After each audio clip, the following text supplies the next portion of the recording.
Hey everybody, welcome to Ron Line Report. Today's guests are the owners, operators of Frontline Alternative Medicine in the great state of Texas, in the incredible nation of the United States of America. Please welcome Andre and Karen Miller. Hey guys, welcome to the show. Hey Ron, thanks for having us. Thank you. So obviously I'm a customer, I'm a client. I'm enjoying the benefits of TRT as a guy who's about to turn 55, but I want to get the whole story because a lot of people out there don't really know what TRT is, doesn't know what a place like Frontline can do for them, what's beneficial, what to be concerned about, things like that. So I want to ask you first, Andre, when did you first become aware of TRT? How long ago was it, and what were the circumstances? Gosh, it was about 12 years ago, almost 13 years ago. And I was, just like every other male was struggling, didn't know why I didn't have any energy, why I was gaining so much weight, I didn't say I had erectile dysfunction, but I mean, I'd say it wouldn't work every time like I wanted it to. Sure. And then, of course, there was lots of, I had a lot of depression that went with it. Honestly, a lot of doctors prescribed me a lot of different antidepressants, thinking, I was depressed, but nobody ever looked at my labs or actually looked at my hormone levels to see, if there was something going on there. And, finally I got tired, you get sick and tired of being sick and tired, and want more for yourself. And so I went and had blood work done and, found out that my testosterone was like a 119, which is, really low. And my estradiol was in the 40s, so I was estradiol dominant and I was an emotional wreck. It was sad because it just, I was more volatile with my testosterone low and my estrogen high than I've ever been with my testosterone above 1,000. And so once I got, started treatment, it wasn't immediate. Like I didn't there was not this aha moment. Like once I did an injection, I want to say it was about 3 months down the road. And then the lights turned on, started waking up with regular morning erections, felt good. A lot of the dark clouds were, starting to dissipate from the depression. Didn't have to take any more, antidepressants after that. And it's just been, honestly, the road has been amazing.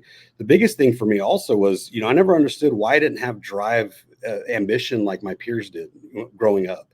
And as soon as I, got my hormones balanced out or optimized, it was a game changer. I mean, I was, ready to conquer the world. And, we started multiple companies. Helped found Viking Alternative. Her and I set that one up from basically from our living room from scratch. And then of course Sam and I decided it would be best if we parted ways and we started Frontline. He used to say his ego ran his libido until his libido found out what the numbers were. Yeah. Then my ego was shot.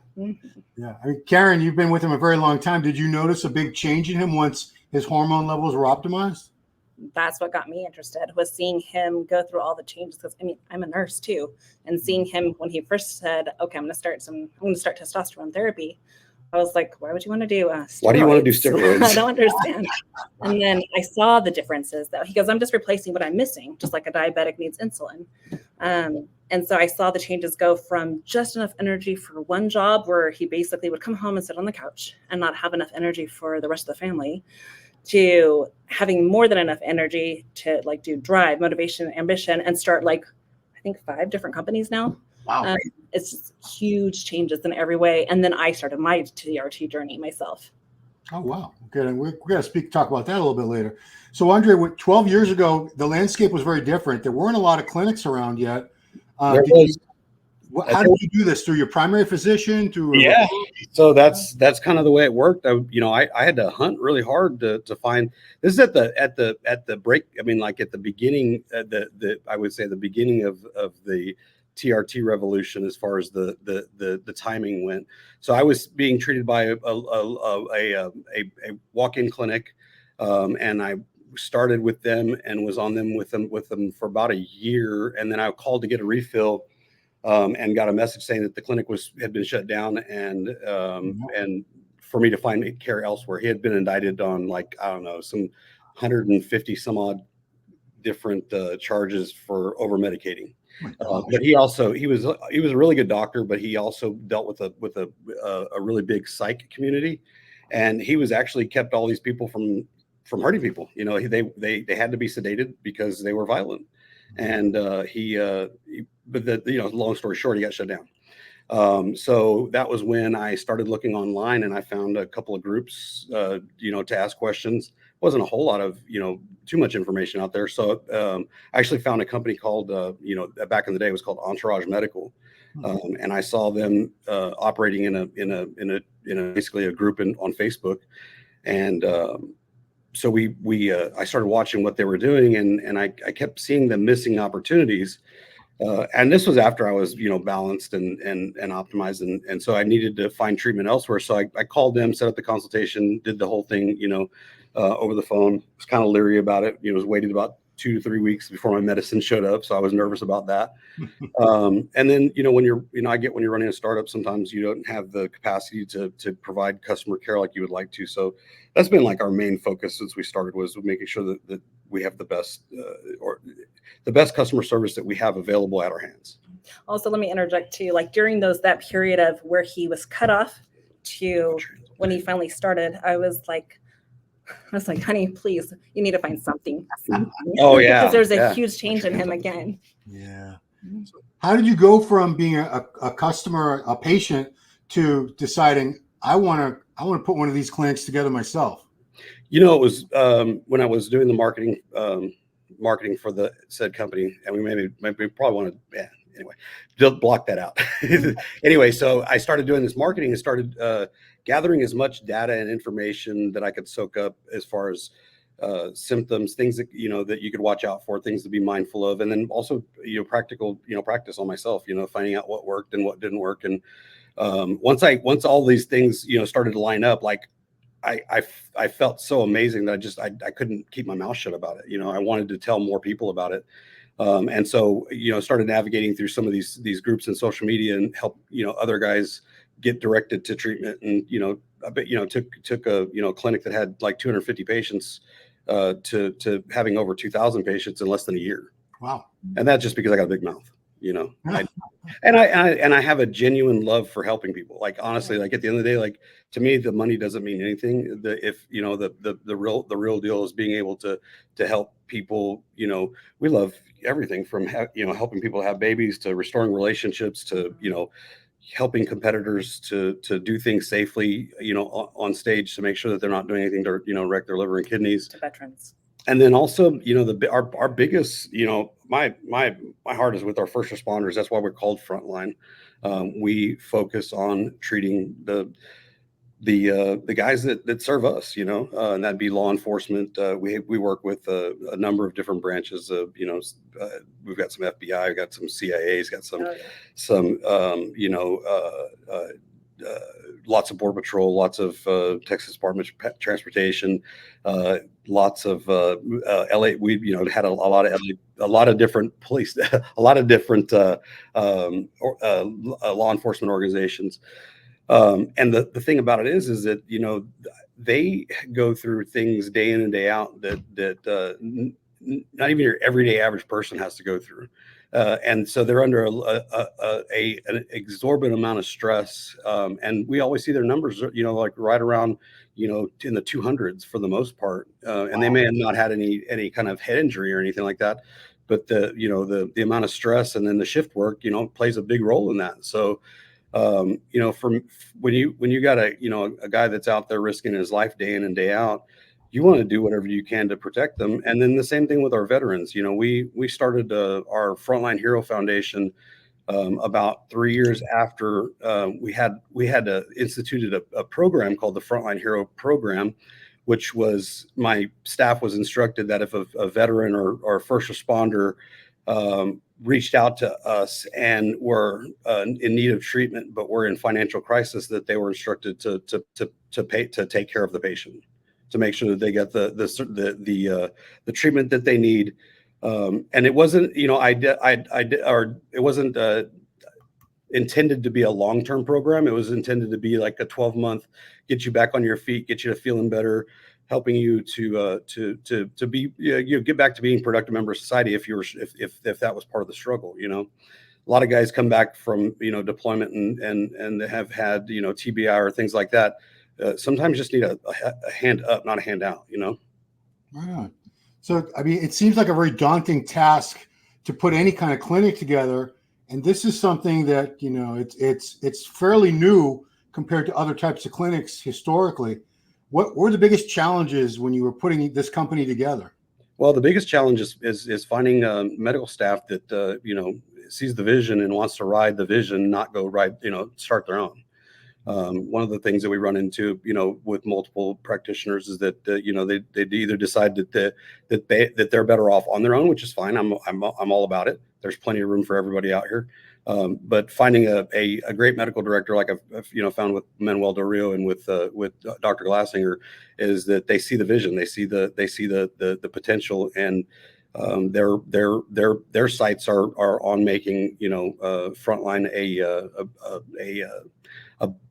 a bigger organization with the competent medical staff to back us and to support us and to you know, and then, you know, what we do is we take care of people. That's our thing, is making sure that our clients are being cared for and getting the quality of care that I would want from a clinic, you know. And so the big thing is, you know, like, you know, I didn't have anybody to go to whenever I got my medication. Like I couldn't call somebody and say, hey, can you walk me through doing an injection?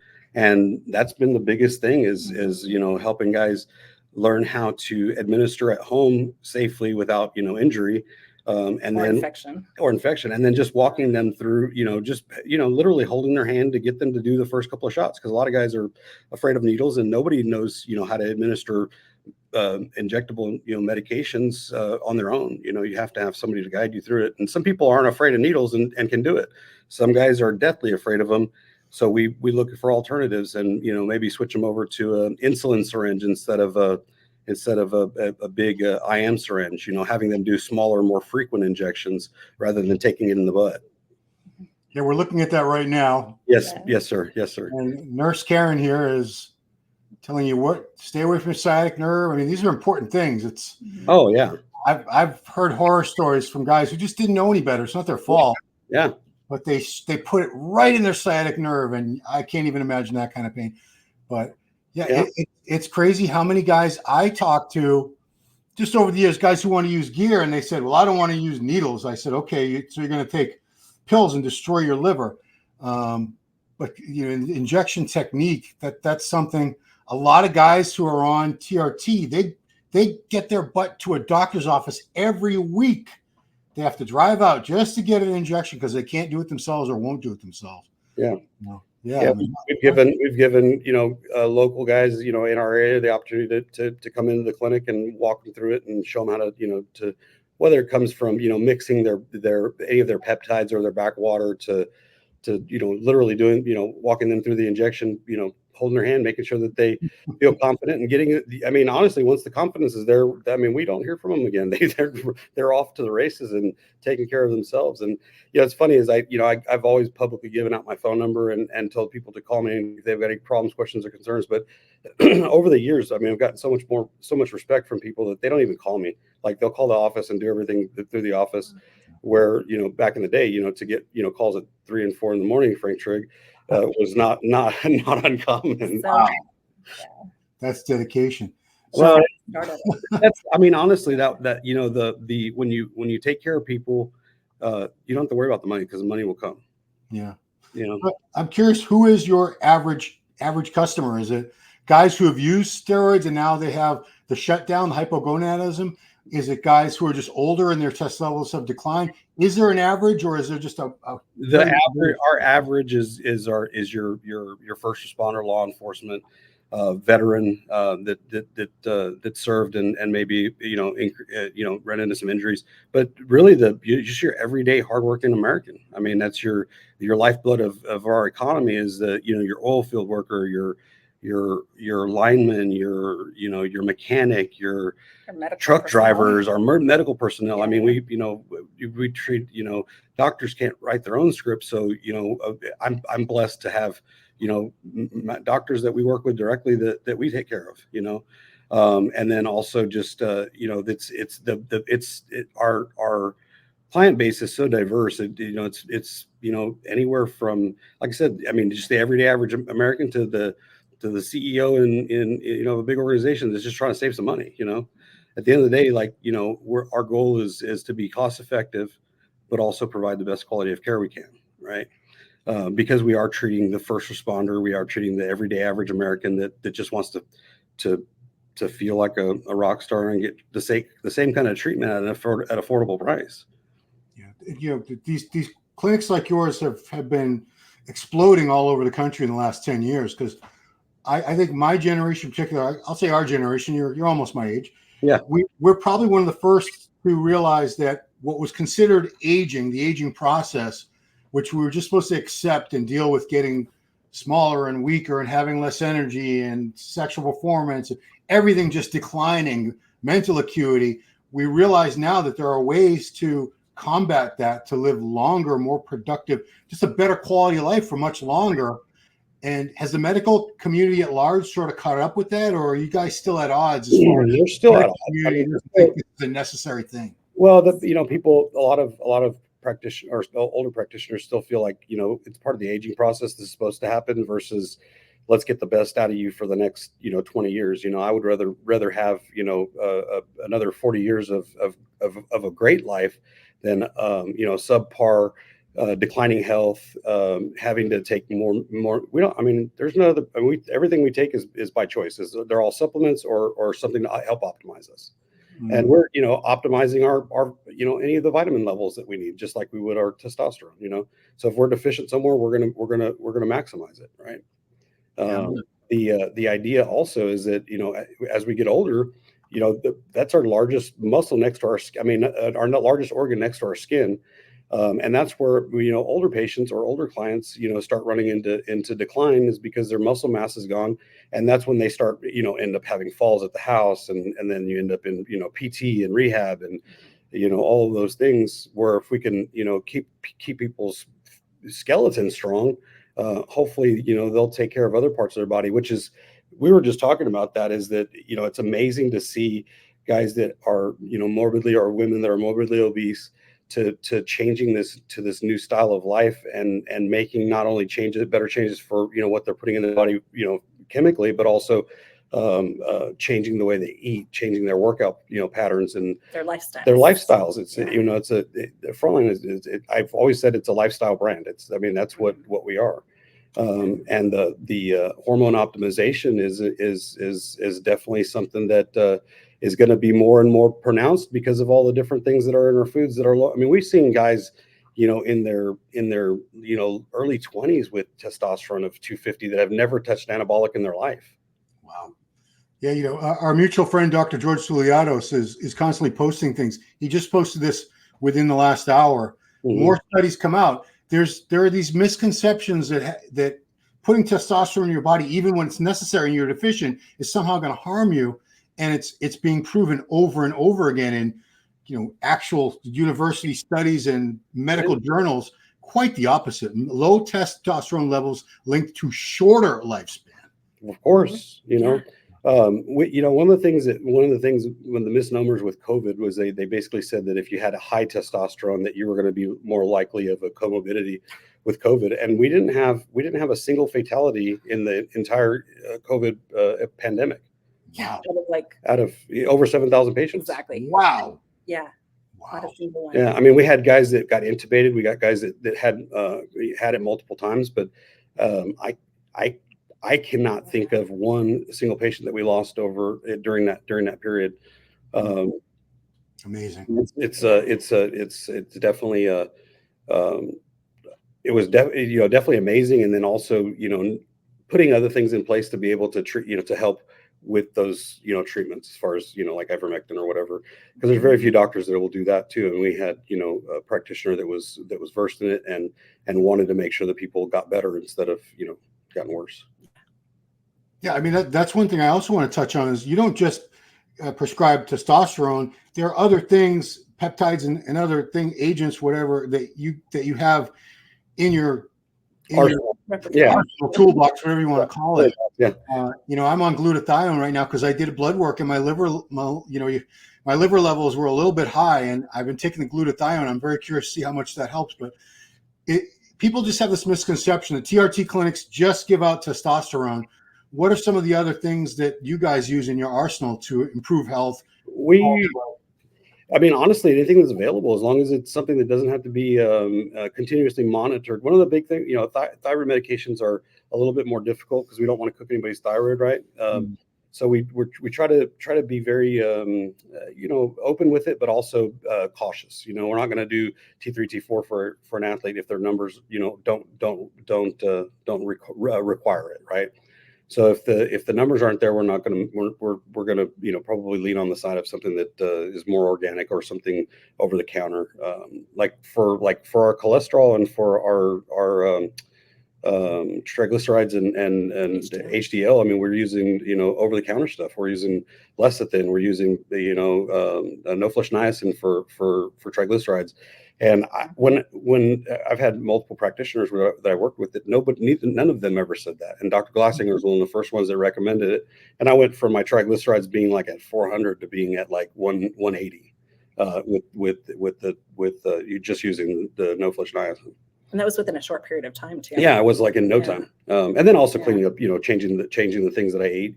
A lot of times we don't realize how much fast food increases our triglycerides. But I have a guy that has a triglycerides of a 56 at one point, and then he comes in and they're at over 300, and he tells me that the day before he had McDonald's. So I mean, you wonder how much of that is engaged like that quickly. Well, we saw the movie with the late, I can't recall it, Super Size Me. What was his name? The gentleman who made that movie just passed away, but that was a great horror story of what can happen to your body in 30 days of just eating McDonald's. Well, didn't CT also do that? CT Fletcher? Remember he lived off of McDonald's. That was his go-to powerhouse. Yeah, I don't think that was an experiment. I think that's just the way he lived his life. Yeah, unfortunately, when you're trying to consume cheap food, that's or cheap sources of protein. Yeah, but getting back to TRT, what are some of the misconceptions you think that still surround TRT?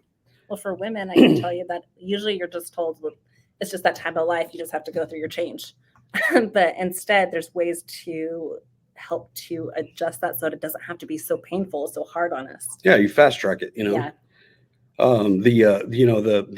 It's for, I mean, honestly, like my wife is a completely different person optimized than she was when she wasn't. She was very emotional, very super emotional when my estrogen was super high and my testosterone was so low. Yeah. Because my testosterone was like 9 when I first started. And it's supposed to be between like the most optimized would be between like 1 and 200. Huge and in your charting, I mean, in your like if from the if you look at your blood work, it says that women are the high end is 50, but if you're having patients or clients that are having libido issues or vaginal dryness or things that are uncomfortable to have intercourse, you kind of like want to see how do you get it back, like what helps. And of course, not every patient's the same, and every patient's going to have a different number. And honestly, at the end of the day, like the whole goal is to get that number to where we're not chasing a number, we're chasing a feeling. Yeah. So we want you feeling good, want you having a strong libido, but not so crazy that's what all you think about. Yeah, but it's amazing to be actually balanced too, where you don't have those emotional roller coasters where if we have our cycle and our testosterone and our estrogen spikes up there, but the testosterone can't balance it out. That's where we have those irritation spikes where basically you're on my last nerve. You just walked out the door. You better watch out. Yeah. And that's Duck where and run. Yeah. Or you're laughing and then all of a sudden you're crying and you have no idea why. All you know is that you're an emotional mess.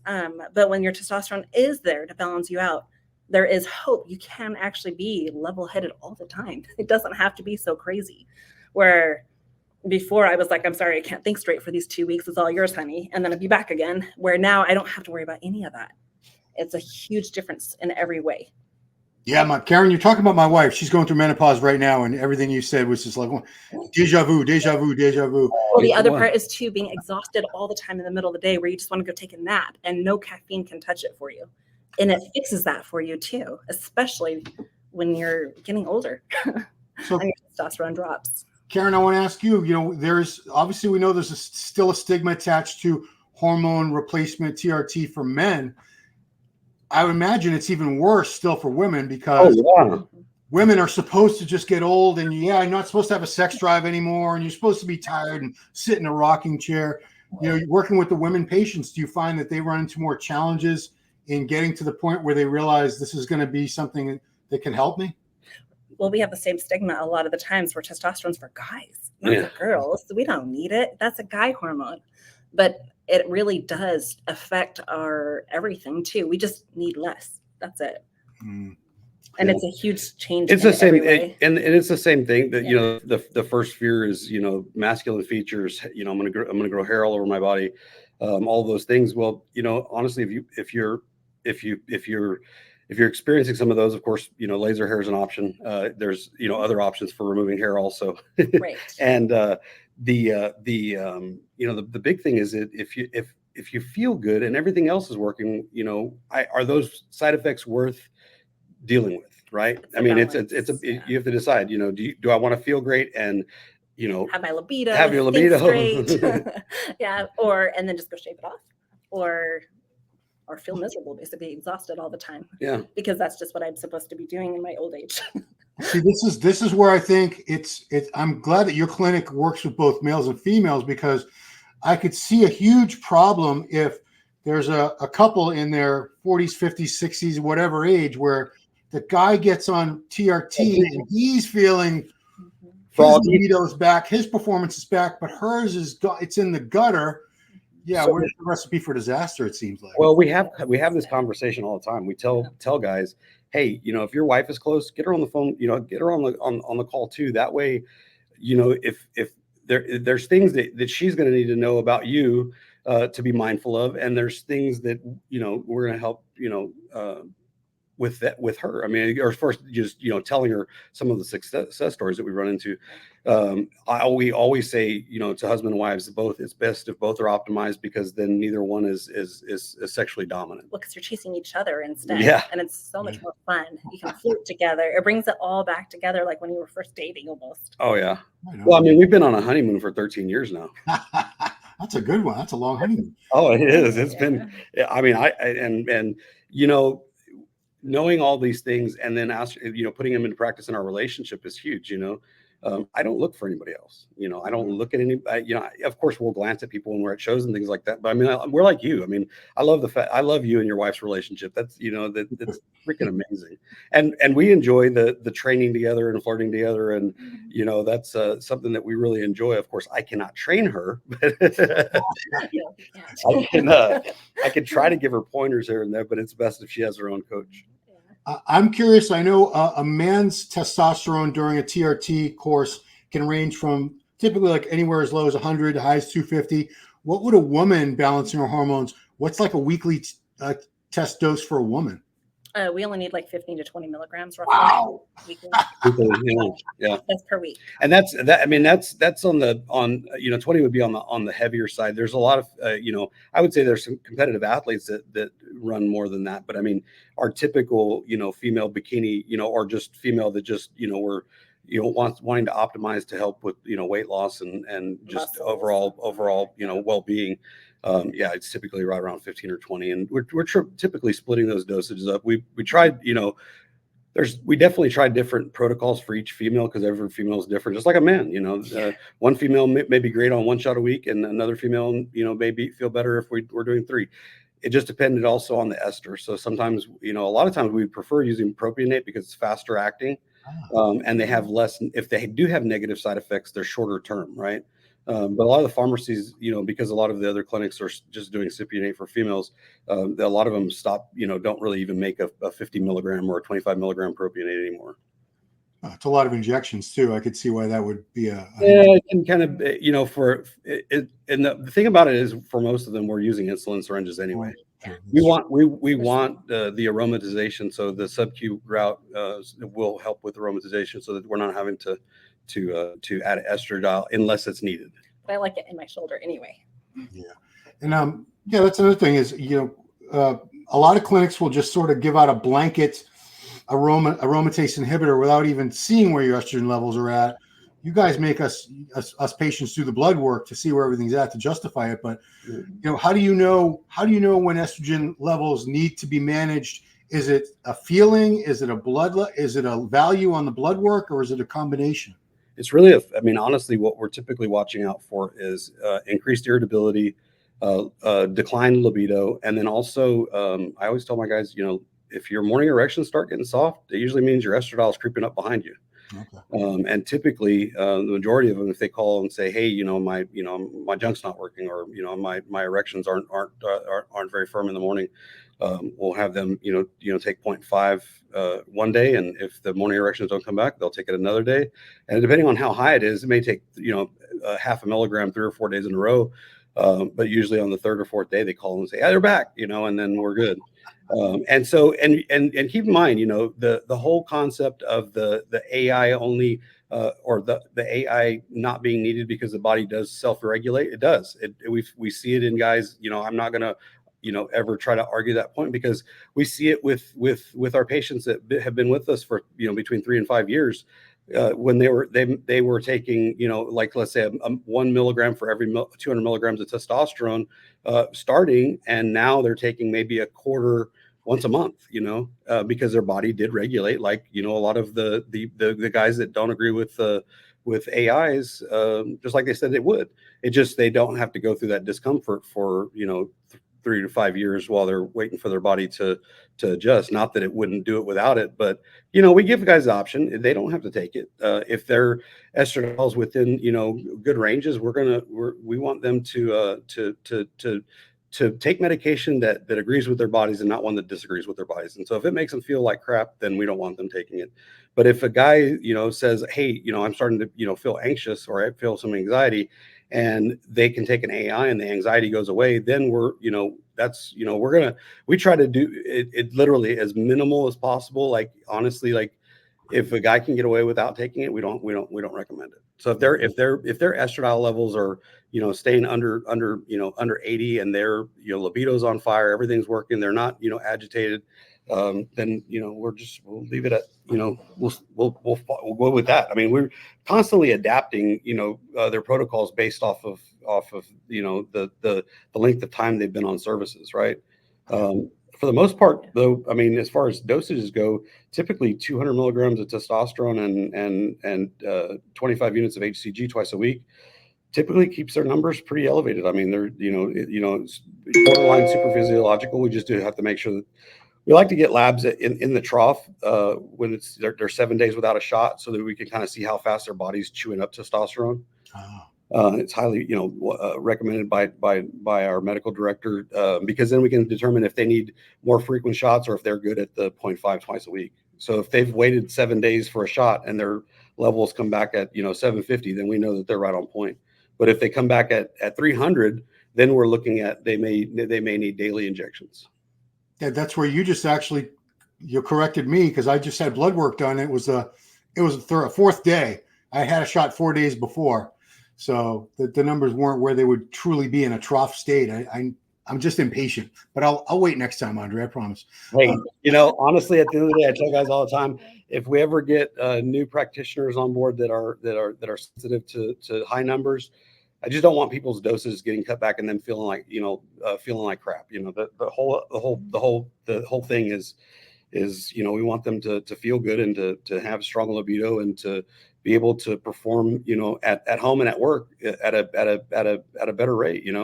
I think that employers at a whole, if like, especially anything that has to do with physical labor, if their employees were optimized, they would get so much more production out of them. They don't even realize it. I mean, I think that's a whole with any organization that has, whether it's cognitive function thinking while you're working, or and any job, you have to think on your feet. But I just think that organizations would get more out of their employees if they had them get their blood work checked, and they know that they're deficient, and they had a choice to be treated or not be treated. You're going to get more performance out of a guy that is optimized over a guy that's not. Right. We've actually heard a lot of things, especially like that brain fog. It goes away when you're actually balanced. Oh, wow. So then they don't actually have those points where they're just like staring at the screen instead of actually being productive. You talked about you work with military and first responders, a lot of them. I think if anything, those occupations should definitely, as part of just standard operating procedure, they should have their hormones tested twice a year. And if they're deficient, I don't want my soldiers having low T. I don't want my firefighters, my police officers, paramedics, even. I don't want any of those people operating at less than physical and mental full capacity. Yeah. Well, I always tell, law enforcement agents, I tell them all the time, I said, it's in my opinion that y'all should be optimized as well as any athlete, because your life is on the line, my life's on the line. And if you're cool, calm, and collective, and you're responding versus reacting, then you're a whole lot safer to society as a whole. So now, go ahead. No, I'm sorry. No, I was saying the last thing I wanted to get into was that TRT has sort of become a very bastardized term, especially among young guys, very young guys. They don't know, they couldn't even tell you that it stands for testosterone replacement therapy. No. It's sort of become a replacement word or alternative for steroids, for being on gear. They say, I'm on 800 milligrams TRT. I'm like, what are you talking about? Exactly. Yeah, I'm on 600 milligrams of Tren and 500. Do you constantly have to correct people or educate people that TRT does not mean steroid cycles for kids and anybody just trying to bulk up? It's a completely different thing. Yeah, so we've made it our mission not to advertise to the young people. I mean, honestly, like, that's not my demographic. I don't care about the money. Like, the last thing I want to do is put somebody in a position where they're going to be on shots for the rest of their life when they didn't need it. And honestly, their physique, that you can usually tell the guys that have the drive to do it, but I wouldn't. Honestly, like, at the end of the day, like, it has become like, some clinics make it the cool thing to do, and they pitch. They're intentionally pitching to kids. Wow. They're marketing to a younger group, and then also saying, talking about, using words like TRT and 400 milligrams or 500 milligrams of testosterone, which is that's well beyond super physiological numbers, especially if you're at 200 milligrams, and we see those numbers as high as 3,000 on the day of your shot. Wow. If you're on 400 to 500 milligrams, you're up in the 10,000 range. Oof. And long-term health is the goal, and if we can avoid any any kind of issues with heart conditions and things like that, of course, just like every other muscle in your body grows when you're on testosterone or on a cycle, your heart grows too. And the only way to of course, you have to take ARB or ARP to help eliminate any kind of hypertrophy there, but they don't talk about that. They don't talk about donating. I mean, I'm grateful that there's a lot of people coming out about donating blood when your hematocrit's stupid high and you're noticing that you're having negative symptoms. Of course, our medical director doesn't believe in phlebotomy unless it's necessary. He's very firm that the body will adjust, and people live in high altitudes, and their numbers are in the 50 and 60 range when they're living in those high altitudes. So it's no different than training at a high altitude. So just being cautious and being mindful of how your body feels, really. I'm curious. I guess I do have one last question. How much has the regulation from the government changed over the past 10 years? Are they because a lot of clinics came and went. I saw hundreds of them, I think, they used to be on Facebook and Instagram, and they're gone now. How do you guys make sure that you're always staying in with all the regulations and conforming to everything they want you to do, when it sounds like some of these other clinics, they don't seem to care if they're marketing to young guys? Well, they don't care. All they care about is the money, because at the end of the day, it's usually a group of investors that are in it. And they've just seen a money pit, and what is going to end up happening is, just like a number of people have said, is if it continues to get abused, we're going to end up losing it, altogether as an option. There are so a lot of the things that we look for with regulatory and stuff like that is just like right now that we're everybody's still under that COVID Protection Act until December of 2024, but the pharmacies don't seem to be in fear of any of this at all. So I think that at the end of the day, like, those guys probably have more to risk than anybody else, especially when you have $1 billion facility and you're right now having some of your highest numbers ever. it's going to be interesting to see, like how those directions go. And that's, one of the reasons why we have, made a bigger stronghold in Texas, so that if anything ever does, change to where we can't treat in other states, then we'll, but we'll attack each one of those as we come.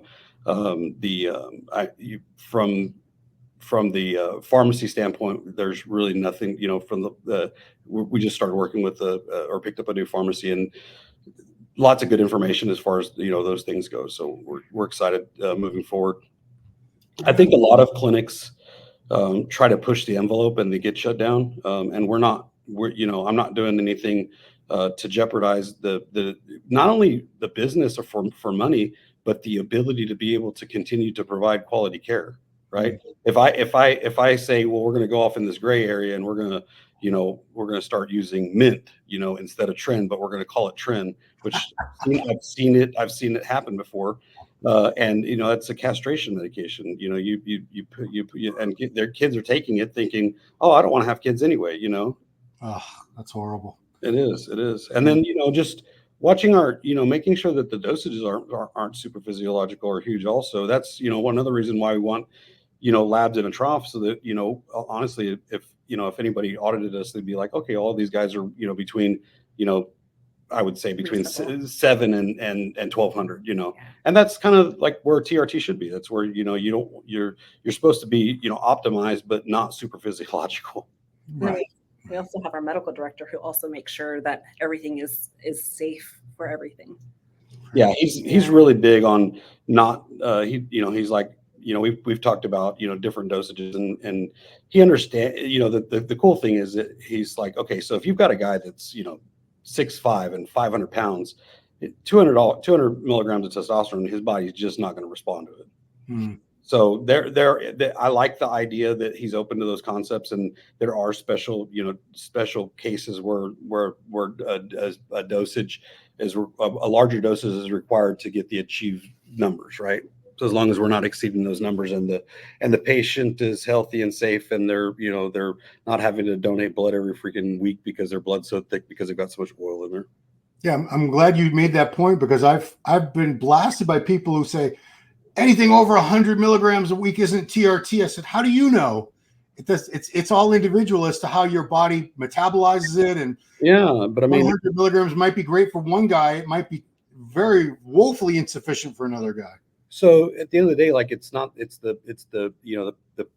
practitioner's judgment, but also the practitioners following the guidelines in the state that they're in, as far as what would be considered a cycle and what would be considered TRT. Yeah. Well, I mean, like you say, who's to say that 100 milligrams is TRT?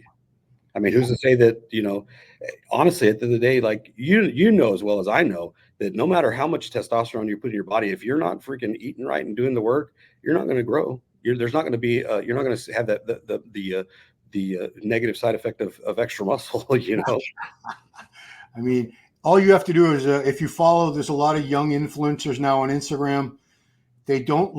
Some of them don't look as good as like a good natural person should for their age and their training experience. Yeah. And they're bragging about grams and grams of gear a week. Just boggles my mind. Oh yeah. Well, and the thing about it is because they're in for it now. I mean, and the more it's sad, the more it seems like the more kids die, the more people are more opt to living that lifestyle. It's like, okay, well, here you go. You've had X amount of athletes this year alone die. Yes. And of course you've got the whole, is it the vaccine? Is it the steroids? How do we have so many die in such a short time? I don't want to get off into, No. but it's I think that in a lot of cases, it just goes back to not properly making sure that they're getting labs done and keeping up with things that, if a person is getting close to renal failure, they can see it long before it happens. And it's that person that continued to make a choice to keep running the D-ball and the Anavar and the Stanozol or whatever at doses where, they're, trashing their liver and kidneys. Yeah. I will say this about the vaccine. We're not going to get into it, but unfortunately, I do see a lot of guys who don't want to believe that steroids can be harmful in any amount. Yeah. anytime somebody dies, they say, well, he was probably Yes, blame the vaccine for everything. Yeah, but you know that when they have strokes and heart attacks and things like that, I mean, there's you know, who's monitoring? I mean, when you have headaches on a regular basis and you're not checking your blood pressure, that's on you. Your fault. Yeah, because and especially, you know, it always perturbs me when you ask, you know, a person what their blood pressure is like, and they're like, oh, it's good. And I was like, okay, so do you have headaches regularly? Oh yeah, I wake up with them all the time. And I mean, do they, you know, how much Advil are you taking? Oh, I probably, you know, a handful every day.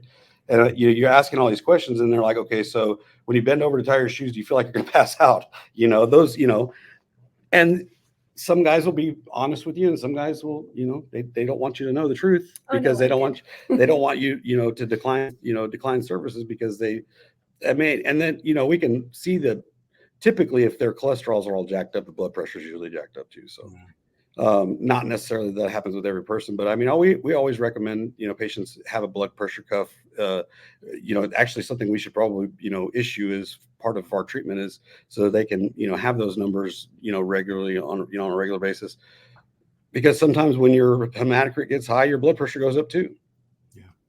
Yeah. You know, I just want to close this out by saying I'm so glad that George introduced us to Liados, because I've dealt with other clinics before and talked to other clinic owners, and a lot of them didn't really seem that concerned about the overall health and well-being of their patients. You know, some of them, I can tell they were just in it for the money. I've seen you're one of those guys, you've lost it all, you've got it back, you've lost it all, you've got it back. You've had your trials and tribulations with this business, but you know, you kept plugging away. You and Karen make an amazing team. I've been nothing but overjoyed with the level of service that I get from your staff there. They're so attentive. They're kind of annoying sometimes, but they'll confirm appointments and blood work over and over again. They're just very thorough. So I can't recommend your place highly enough. Frontlinealternative.com, guys. Any of you who are feeling low T symptoms, or even if you've got a clinic now you're not very happy with, look into Frontline Alternative. You will be glad you did. They're the gold standard as far as I'm concerned in TRT clinics. Well, that's our goal, and you know, the motto is always the same. It's you know, people over, you know, it's the people. The people is, if you look at my truck has got images of all of our patients on the front of it. The business is the back end of it. The front is the patients, and the back is business. Yeah. And who's your most famous patient? I don't think I said. Oh man, Mr. Ronnie Coleman. Ronnie Coleman. I should have led with that, but that tells you guys Ronnie Coleman could go to any TRT clinic in the world easily, and he chose Frontline Alternative and Andre and Karen's business. So I think if that's not testimony right there for you, a great testimonial, what is? You know what's funny is that he liked our struggle. He saw value in our desire to continue to fight and not give up. Yeah. He knows a little something about that himself. Oh, yes, sir. Yeah. So that's it, guys. I thank you so much. Karen Miller, Andre Miller, frontlinealternative.com. Check them out, their website. They're also on Instagram at Frontline Alternative. Also follow Andre at Swole Mail. Karen, the Laser Lady. Nurse Karen, if you need some of that pesky hair removed and you're in your San Antonio area. Is that where you are? Yes. San Antonio, Texas. So that's it, guys. Thank you so much for taking the time today. Have an amazing weekend. And everybody, thanks for watching Ronline Report with Frontline Alternative Medicines. Andre and Karen, one last word, Andre? I want to throw this out there real quick. We're going to give away a set of labs to whoever's watching this that wants to win. If you comment on his on the podcast, just leave your first and last name, and we'll go through all the comments, and we'll pick a winner for a free set of labs. Oh, awesome! Oh, people love free stuff. Yeah, well, especially free blood work. It's, you know, usually somewhere around $200 for a male or female. Yeah, guys. So do that. Drop it in the comment below if you want that free blood work, and you might be the lucky winner. Awesome. Thanks, Ron. Thanks, Ron. All right. Thanks everybody for watching Ronline Report. We will see you next time. Thanks, guys.